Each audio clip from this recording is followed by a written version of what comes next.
How FIFA Makes Billions of Dollars, Part 2, The Biggest Money Machine. So if ticket sales aren't where FIFA makes most of its money, where does the real cash come from?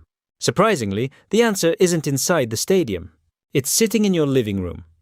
Think about the last World Cup. Maybe you watched it on your television. Maybe on your phone while pretending to work. Some people even watched matches in restaurants, barbershops, airports, and shopping malls. The funny thing is, no matter where you watched it, somebody had already paid FIFA a ridiculous amount of money just so you could see that match. That business is called broadcasting rights, and it's by far FIFA's biggest money machine. Imagine you own the only bakery in town that knows how to make the most delicious cake on earth. Suddenly, every supermarket wants to sell your cake. One offers $1 million, another offers $5 million, and another offers $10 million. You don't give the cake to everyone. You sell the rights to whoever is willing to pay the most. That's exactly what FIFA does. FIFA owns the rights to broadcast the World Cup. That means television stations and streaming companies cannot simply point a camera at the stadium and start showing matches. They have to buy permission first, and that permission costs an unbelievable amount of money. Take the 2022 FIFA World Cup as an example. Broadcasters from almost every country on Earth competed for the rights to show the tournament. Companies like Fox Sports in the United States, BBC and ITV in the United Kingdom, beIN Sports in the Middle East, and many others paid enormous sums because they all knew one thing. When the World Cup starts, people watch football like their lives depend on it. It's actually funny how football changes people. Someone who normally ignores sports suddenly starts asking, "Who do you think will win tonight?"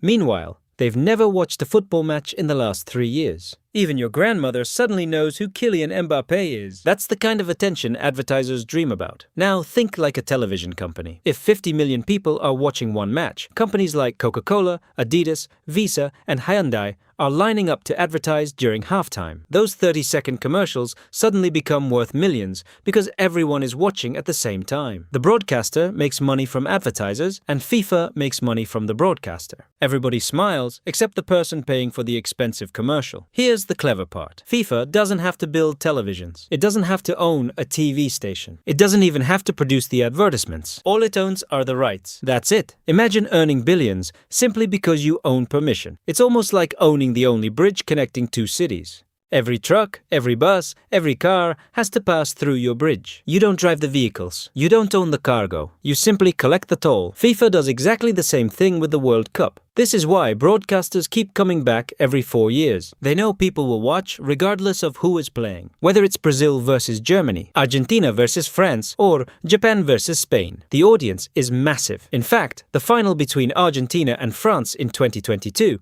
became one of the most watched sporting events in history.